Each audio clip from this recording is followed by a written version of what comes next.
반갑습니다. 네. 이제 그만 나오려고 했는데 자꾸 욕심이 생겨서 조금씩 출연하고 있는데 여러분 이 영상이 얼마나 더 오래 갈지 모르겠지만 제가 최대한 가능한 만큼 찍어보고 여러분들 도움이 될 수 있는 수업 해보도록 하겠습니다. 오늘은 뭘 할 거냐면요. 오늘은 거란의 1차부터 3차까지 침략에 대해서 좀 자세하게 살펴보려고 해요. 어느 시대죠? 네, 그렇죠. 고려시대죠. 고려시대에는 거란의 침략이 우리가 교과서 1차부터 3차까지 이제 나오게 되는데 교과서 내용은 너무 간단해서 사실 우리 거란의 침략하면서 서희, 강감찬 요 정도만 알고 넘어가잖아요. 근데 조금 이 내용을 좀 자세하게 그래도 어떤 이유에서 거란이 쳐들어왔고 어떤 상황으로 거란의 침략을 막아냈는지 이런 거 자세하게 좀 이해하면서 넘어가면 좋을 것 같아서 제가 간단하게 좀 설명을 해보려고 합니다. 그래서 여러분들 이 설명 잘 들어보시고 이거는 시험에 나온 건 아니에요. 시험에 안 나오고요. 시험에 안 나오지만 시험에 나오는 문제를 풀기 위해서 여러분들이 역사는 우리가 암기가 아니라 이해잖아요. 그래서 그 이해를 돕기 위해서 제가 제작한 영상이니까 그럼 한번 그냥 흘려들어서 한번 그냥 쑥 넘어가면 좋을 것 같아요. 그리고 나서 시험 우리가 외워야 될 때는 딱 외워야 되는 것만 우리 기억해 보도록 합시다. 한번 해볼게요. 여기 보시면 알겠지만 거란의 침략을 이해하려면 우리가 이 당시 좀 상황을 좀 알을 필요가 있어요. 거란이 이제 우리 고려를 쳐들어왔는데 그때 거란은 어떤 나라였고 또 어떤 주변에 송나라와 어떤 관계가 있었는지 이런 것들을 좀 하나하나 살펴보면서 이 상황을 이어가 보도록 하겠습니다. 보시면 여기 먼저 연은 16주라고 나와있죠. 이게 굉장히 중요한 땅이에요. 연은 16주. 거란은 바레를 멸망시켰죠. 그쵸? 우리가 배웠죠? 바레를 멸망시켰고 그리고 이 연은 16주 땅을 얻은 뒤에 요 나라를 건국하게 됩니다. 어떤 거랑 비슷하냐면요. 여진족이 동북구성을 얻어내서 그 동북구성을 바탕으로 금나라를 세우게 돼요. 여진족이 나중에 나오잖아요. 그런 것처럼 요 나라는 이 연운 16주를 얻어냈어요. 누구한테 얻어냈냐면 이때 중국은 송나라, 고려는 송나라고 신라시대 때는 통일신라 때는 이 중국 땅이 어떤 나라였죠? 당나라였죠. 당나라가 있어요. 당나라가 무너졌어요. 당나라의 절도사들이라는 지방 장관 같은 해당하는 그런 사람들이 권력을 많이 가지고 있었고 그 지방에 있는 절도사들을 제대로 제어하지 못해서 당나라가 무너지게 돼요. 그래서 당나라가 이제 그렇게 무너지고 나서 당나라에서 송나라로 넘어오는 과정에 혼란기가 있었습니다. 새로운 왕조가 막 생겨나고 없어지고 5대 19기라고 부르는 시기가 있었는데 그 시기에 이 북쪽에서 자신의 욕심을 채우기 위해서 왕의 신하였어요. 근데 자기가 나라를 세워보려고 반란을 일으킵니다. 근데 힘이 없으니까 누구에게 도움을 달라고 했냐면 거란에게 도움을 달라고 해요. 거란의 병력을 데려와서 반란을 일으켜 성공해요. 그래서 그 대가로 이 땅을 거란에게 준 겁니다. 거란은 얼씨구나하고 받았죠. 그래서 거란은 이 땅을 바탕으로 묘를 세우게 돼요. 그럼 그 거란에게 도움을 받았던 그 나라 어떻게 됐는지 아세요? 그 나라는 거란이 또 물리쳤어요. 거란에게 무너졌어요. 좀 아이러니한 상황인데 아무튼 그런 중국이 혼란스러운 상황입니다. 그런 상황에서 이제 거란은 이 땅을 가지고 이 나라를 만들었고 나라가 엄청나게 강대해진 거예요. 중국에서는 견제할 만한 세력이 없었고 근데 마침내 중국에서는 송나라가 이 지역을 통일한 뒤에 다시 이제 이 땅을 빼앗으려고 원래 이건 중국 땅이었으니까 빼앗으려고 이제 열심히 공격을 합니다. 그러니까 이제 송나라 공격을 하니까 이 나라는 막아야죠. 서로 이제 싸우게 된 거예요. 이 연운 16주를 가지고. 그래서 이 연운 여기가 또 이쪽에 베이징이 있어. 베이징. 중국의 지금 현재 수도. 그만큼 중요한 땅이었죠.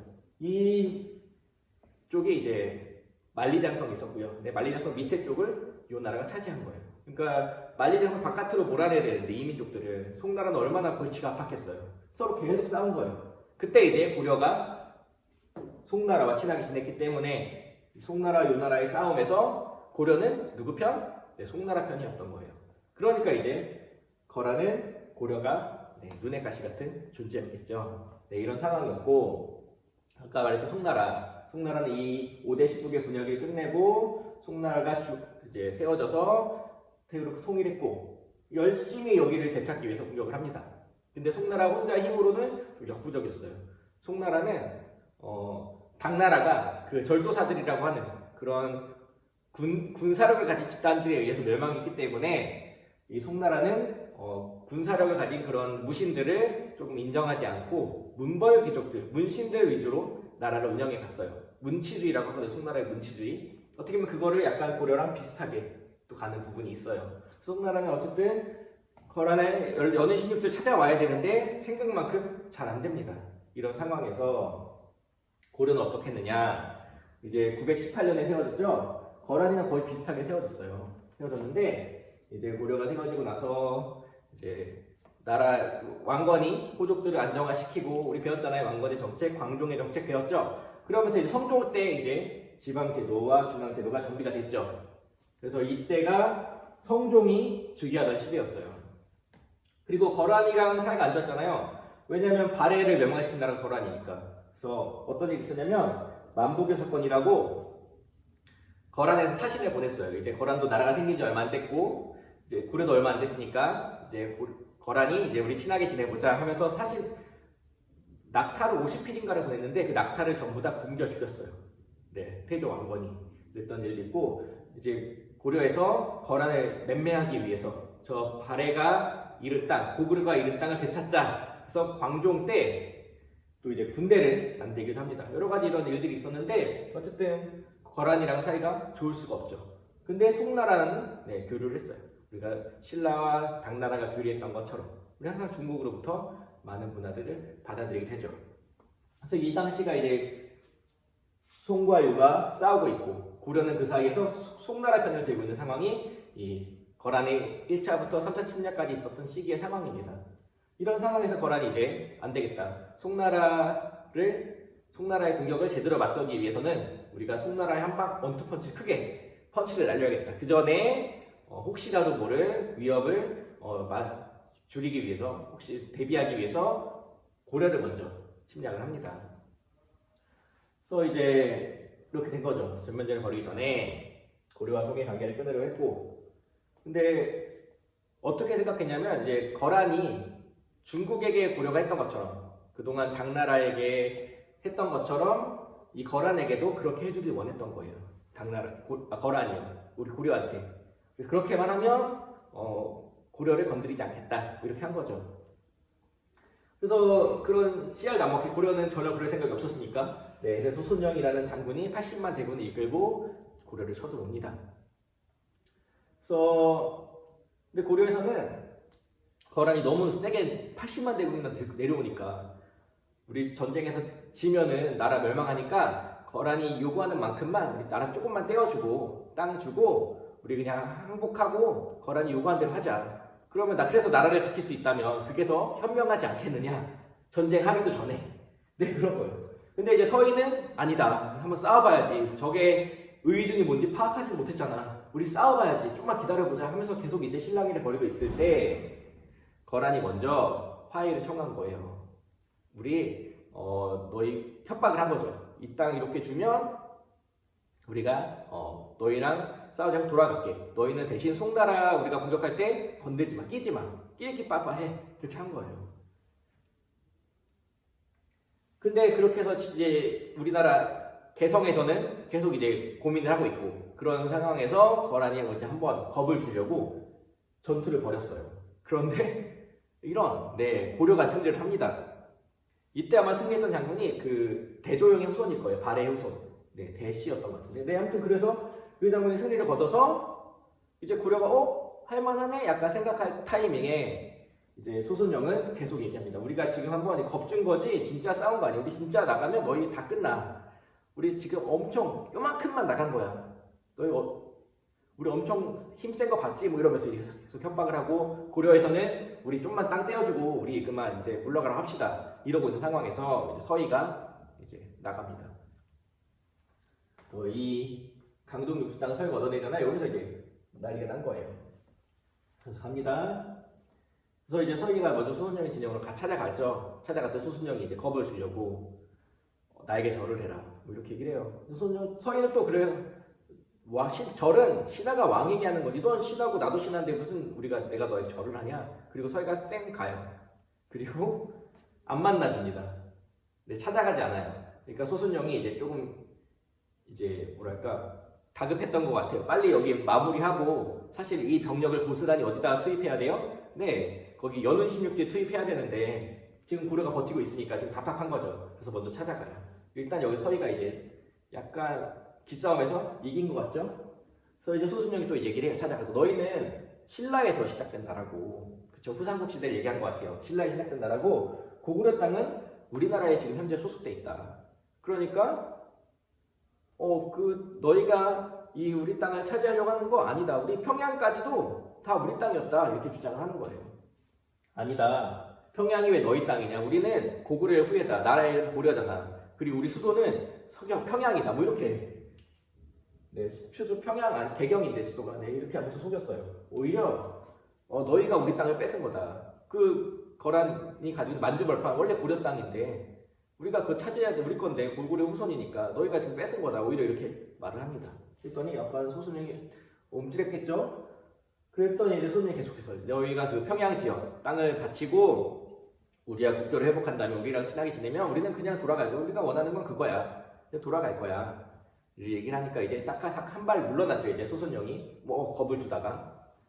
그래서 그런데 우리가 너희에게 그렇게 국교를 맺고 싶은데 이 압록강 주변에 아까 지도에 봤죠? 거기 지역이 여진족들이 있어서 우리가 그동안 갈 수가 없었던 거야. 여진족들이 얼마나 도덕자같이 그렇게 하는지 갈 수가 없었던 거야. 그러니까 너희가 지금 우리 고려로 내려오면서 그 땅 평정했잖아. 그 땅 맴매했잖아. 그 땅을 우리에게 주면 우리가 너희로 갈 수 있는 길도 열리고 어차피 이 땅도 고구려 땅이었으니까 우리 땅이고 그러니까 우리가 너희와 그 땅만 준다면 나라 국교를 회복해서 좀 잘 지내볼 수 있지 않을까 이렇게 얘기를 한 거예요.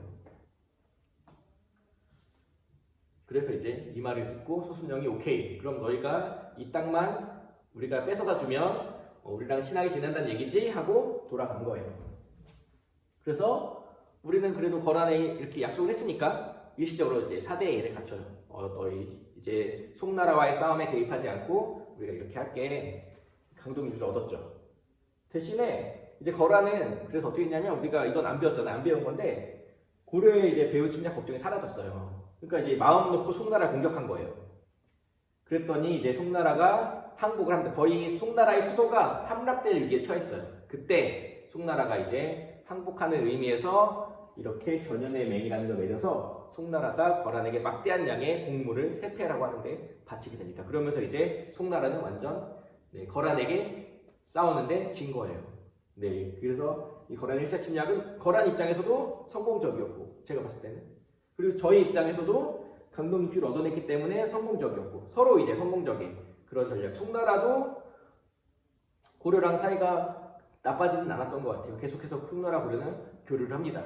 거란과도 교류를 했고요. 어떻게 보면 이때 외교를 굉장히 서희가 잘했던 것 같아요.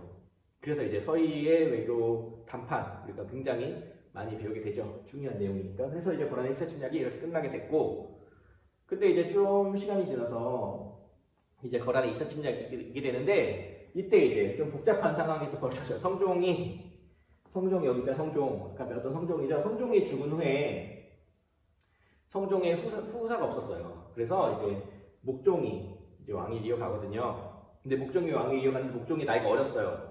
그때 이제 선추태후라는 엄마가 있어요. 선추태후라는 엄마가 이제 권력을 가지게 된 거예요. 그런데 이 목종에게도 후사가 없습니다. 목종에게 후사가 없어요. 그런데 이제 그 다음 왕위를 누가 가지게 됐냐면 이 경종의 부인이었던 헌정왕후. 근데 경종이 죽었잖아요. 죽은 뒤에 새로운 결혼을 해서 이 둘 사이에 낳은 아들이 현종이었어요. 네, 복잡하죠. 그래서 현종이 이제 왕위를 가지려고 해요. 근데 이 선추태후가 경종이 죽었잖아요. 죽었는데 선추태후의 이제 남자를 김창이라는 신하를 선추태후가 이제 바람이 난 거예요. 바람이라고 하는 그렇네요. 네, 경종은 죽었으니까. 그래서 아무튼 이 둘 사이에서 낳은 아들이 있었어요. 근데 밝히진 않았던 것 같아요. 근데 이 아들을 이 선추태후가 왕으로 삼고 싶었던 거예요. 그리고 김치향에게 계속 권력을 몰아줬어요. 그런 상황에서 현종이 막 죽을 위기에 처하고, 그러니까 막 절에 막 들어가고, 이제 천추태후는 현종을 왕을 시키지 않으려고 절로 보내요. 네, 절로 보내고요. 그래서 아무튼 이렇게 해서 이제 이 현종이 왕위를 이어가야 되는데 목종이 보니까 돌아가는 상황이 천추태후와 김치한이 짜고 지금 자기네 아들을 왕위에 앉히려고 하는 거예요. 그러니까 이제 목종 입장에서는 이거는 왕위를 정확한 왕의 아들이 아니잖아요. 그리고 이 현종이 훌륭했단 말이에요. 그러니까 굳이 이 아들에게 왕위를 넘겨주려고 하지 않은 거예요. 근데 이 둘은 목종이 자기 아들에게 넘겨줄 마음이 없으니까 안 되겠다. 우리가 반란을 일으켜서 힘으로 왕위를 빼앗자. 목종을 맴매하자. 이렇게 하고 반란을 일으킬 준비를 합니다. 이 무리가. 그랬더니 이제 목종이 이제 자신이 아끼던 강조라는 신하 이름이 강조예요. 강조라는 신하를 불러서 지금 이들이 반란 일으키려고 하니까 빨리 와서 이 강조라는 사람은 우리가 북계 동계 했죠. 그쪽을 지키던 군인이었어요. 그래서 빨리 와서 나를 지켜라. 얘네들이 나를 목숨을 빼앗으려고 한다. 그래서 강조가 불이 나게 왔는데 약간 그 온 과정에서 의사소통이 미스가 있었나 봐요. 미스가 있어서 결국에는 강조가 이들을 제거해는 성공했는데 강조가 목종도 죽입니다. 목종도 죽이고요. 이들이 다 강조에 의해서 죽게 되고 현종이 왕위에 올라요. 현종은 갑자기 왕위에 오르게 돼요. 이게 강조의 정변이라는 거예요. 우리가 많이 들었죠. 강조의 정변 많이 들었는데 그 강조의 정변이 이런 거예요. 강조라는 신하가 목종의 부탁을 받고 이 천추태후 일당을 제거하려고 왔는데 천추태후 일당 잘 제거하고 멀쩡한 목종도 제거하고 현종이 왕위에 오른 거예요. 강조가 자기의 권력을 자기 힘으로 왕을 패하고 새로운 왕을 앉힌 거죠. 이 정변인 거예요. 그래서 이렇게 되니까 이렇게 했잖아요. 그래서 이렇게 해서 강조가 이제 최고 권력자가 됩니다. 근데 이것을 지켜보고 있던 거란이 갑툭튀 거란이 갑자기 강종의 죄를 묻겠다면서 성종 직접 쳐들어온 거예요. 그리고 이제 성종이 거란과 친하게 지내면서 사실은 송과도 친하게 지냈다고 했죠. 그걸 계속 이제 거란이 보면서 건수를 찾고 있었나 봐요. 너희 잘 걸렸다. 강조의 죄를 내가 대신, 너희 강조가 맴매할 사람이 없잖아. 내가 대신 맴매해줄게. 오지랖 발동해서 내가 대신 맴매해줄게. 그러면서 이제 직접 고려를 쳐들어왔어요. 그리고 강동족주 생각해보니까 강동족주는 우리 땅이야. 너희 줄 수 없어. 다시 이제 찾으러 오고, 그 다음에 고려와 송의 관계도 끊어야 돼. 너희 우리랑만 친하게 지내게 했는데 왜 자꾸 송나라랑 친하게 지내는 거야? 하면서 쳐들어온 거예요. 그래서 이제 또 전쟁이 이제 벌어지게 되는데 이 보라색이 이제 거란의 2차 침입이에요. 참고로. 근데 이제 양규가 여기 있죠. 여기는 이 흥화진이라는 곳이 굉장히 중요한 요충지인가 봐요. 이 흥화진을 양규가 지키고 있었어요. 그러니까 10여일을 공격했는데 거란이 함락을 못 시킨 거예요. 성을. 그래서 이제 거란이 안 되겠다. 여기 그냥 내버려두고 내려갑니다.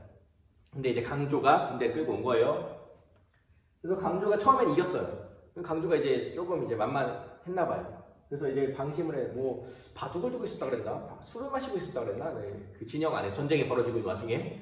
근데 아무튼 그래가지고 이제 강조가 방심을 하고 있었고, 그래서 거란이 강조의 군대를 격파하게 됩니다. 이 고려에서 가장 센 사람 누구라고요? 강조라고요. 근데 강조가 거란에게 붙잡히게 된 거예요. 그래서 거란이 계속 회의를 해요. 강조에게 우리 거란의 신하가 되어서 너의 힘을, 너의 능력을 계속 발휘할 수 있도록 해줄게. 근데 강조가 끝까지 거절을 했고 결국 강조는 여기서 목숨을 잃고 저 세상으로 가게 됩니다. 어쨌든 강조가 이렇게 해서 짧고 굵게 나왔다 들어가고, 현종은 이제 강조가 없으니까 군대가 없잖아요. 바로 이제 나주로 도망을 갑니다. 그리고 이제 고려한테 이제 화친 요청, 고려가 화친을 하자고 고려한테 그랬잖아요. 그래서 이제 뭐라 했냐면, 현종이 네가 직접, 왕이 직접 고려로 오면, 아니 거란으로 오면, 그러면 내가 이 정도면 내가 용서해 줄게. 그리고 이제 현종의 친절을 조건으로 그럼 너희가 왕이 직접 거란으로 오겠다니 우리가 여기서 정리하고 돌아가겠다. 이렇게 해서 이제 돌아갔어요. 근데 또 돌아가는 거란족을 또 양규가 끝까지 집요하게 물고 들어줘서 포로들을 구출해내고 거란족을 막 맴매하고 또 이런 일들이 또 있었어요. 양규가 처음부터 끝까지 양규의 활약이 두드러졌던 전투가 이 거란의 2차 침입이에요. 근데 현종은 약속을 지켰을까 안 지켰을까요? 네, 현종이 약속을 안 지켜요. 네, 그래서 이제 또 다음 3차 침입이 벌어지게 된 거예요. 그리고 현종이 이렇게 하면서 이제 생각을 해요. 아, 우리가 현종은 절에도 오래 있었거든요. 아마 불심이 굉장히 강했을 거예요. 부처님께 우리 이 위기를 넘겨달라고 기도하는 마음으로 대장경을 파괴합니다. 그래서 우리나라의 처음 대장경이 이때부터 제작이 시작돼요. 꽤 오랜 기간 걸리지만 시작은 이때 하는 것 같아요. 설이 두 가지가 있긴 한데 네, 그런 것 같아요. 그래서 이제 여기 나오죠. 그래서 이제 이때부터 이렇게 하면서 근데 정말로 거란의 2차 침략이 정말로 어떻게 보면 쉽게 거란이 물러갔잖아요. 크게 피해 없이 우리나라는. 그래서 이제 부처님이 정말로 도와주고 계신다 이런 사람들의 마음이 이제 들었겠죠. 그런데 이제 3차 침략 봐보세요. 금방 10년 8년 네 금방인데 현종 때요 이때도. 그런데 이제 현종이 오라고 했는데 안 와. 강동육지 안 돌려줘. 송관은 여전히 거란은 아주 골치가 아픈 거 입장에서는. 얘네들이 조그만 나라가 말을 안 듣는 거예요. 말을 이렇게 한다고 하고 가면 또 딴소리하고 또 딴소리하고 이렇게 하니까 안 되겠다. 또 이제 소배압이라는 장군을 시켜서 10만 대군이 고려를 공격합니다. 근데 소배압이 약간 지혜가 부족했던 장군이었던 것 같아요. 힘은 셌는데. 그래서 이제 강감찬이라는 사람이 이제 장군이 등장한 거죠. 강감찬 20만, 우리나라 군대도 많았어요. 20만 대군이죠. 그래서 아까 얘기했던 흥화진이 굉장히 중요한 지역이었나 봐요. 흥화진에서 이제 강물을 막아서 터뜨리는 약간 을지문덕의 살수대첩이랑 비슷하죠. 아마도 고려가 고구려를 계승했으니까 고구려의 활약들을 아마 열심히 공부하지 않았을까, 고려가. 강감찬 장군이 공부하지 않았을까 싶어요. 그래서 이제 이렇게 승리를 거두고, 근데 이제 일단 우리는 물러나지 않는다. 일단 개경에 가서 협상을 보자. 왕을 맴매하자. 하고 소비압이 쭉 내려온 거예요, 개경까지. 이게 잘못된 선택이었죠. 뒤에가 정리가 안 되는데 그냥 내려오면 어떡해요. 네, 보급 물자도 안 내려오고 뒤에 배후의 적진도 있고 그러니까 등 뒤에서 적을 만나는 상황인데도 소비가 그냥 돌진을 한 거예요. 근데 잘못했네 이제 깨달은 거예요. 그래서 이거 안 되겠구나. 개경 만만치 않네. 그리고 이제 돌아가는 그 거란족을 이제 강감찬이 귀주에서 맴매를 한 거죠. 그래서 거의 전멸시켰잖아요. 그래서 우리나라의 이제 중요한 전쟁이기 때문에 우리가 이걸 귀주대첩이라고 부르죠. 그래서 이제 거란의 3차 침략도 이렇게 허무하게 끝나게 됐고 개경의 나성을 축조합니다. 이제 이중으로 성을 쌓는 거예요. 나성을 축조하고 그다음에 고려와 거란의 국경지대는 천리장성을 쌓아서 거란이 내려오지 못하도록 합니다. 그래서 거란과 여진을 동시에 대비했다라고 말하더라고요. 그래서 사실은 이거 한 게 이렇게 해서 결국엔 끝난 거란의 이후로는 쳐들어오지 못해요. 국력이 많이 약해졌고 그 사이 여진족이 이제 성장을 합니다. 그러면 이제 거란족은 이제 짧고 굵게 역사에 등장했다가 사라지게 됐고요. 그래서 거란이 있을 동안에 우리가 3번이나 침략을 겪었지만 결국엔 우리가 다 막아냈다. 슬기롭게 극복했다. 뭐 이런 얘기를 하는 거죠. 그래서 사실 교과서에 어떻게 나오냐면 이렇게 나와요. 교과서에는 거란의 1차 침략, 서기의 외교談判. 이때 강동육지를 얻었다. 그렇죠? 거란의 2차 침략, 강제 정변으로 거란이 쳐들어왔고 결국엔 양귀의 활약으로 우리가 잘 무난하게 막아냈다. 3차는 강감찬의 우리 귀주대첩. 이렇게 3가지만 배우잖아요. 네, 아까 우리가 잘한 것만 항상 역사는 잘한 것만 배워요. 우리가 못한 일이 얼마나 남았겠어요? 그런데 우리는 잘한 것만. 그렇죠? 여러분들 항상 잘한 것만 기억하시기 바랍니다. 이렇게 해서 이제 거란의 3차 침략을 이렇게 정리를 해볼게요. 여러분 좀 이해가 되셨나요? 그래서 거란이 쳐들어온 배경과 그리고 결국 과정들을 쭉 살펴보면 거란의 입장도 이해가 돼요. 거란이 그냥 쳐들어온 게 아니구나. 거란이 이런 사정이 있었구나. 그래서 그렇지만 우리 고려가 또 이걸 슬기롭게 잘 막아냈구나. 이런 것 덕분에 이 고려와 거란과 송나라 사이에 균형이 이 당시에 있었구나. 이런 것들 여러분 좀 이해하시면 좋을 것 같아요. 그래서 여러분들 시험 보실 때 나오진 않지만 여러분들의 시험 문제를 풀 때 도움이 될 수 있는 그런 공부 한번 해봤습니다. 여러분 잘 들어보셨나요? 네, 다음 시간에 한번 또 다른 주제를 가지고 한번 얘기를 나눠볼게요, 여러분. 네, 고생했습니다. 안녕.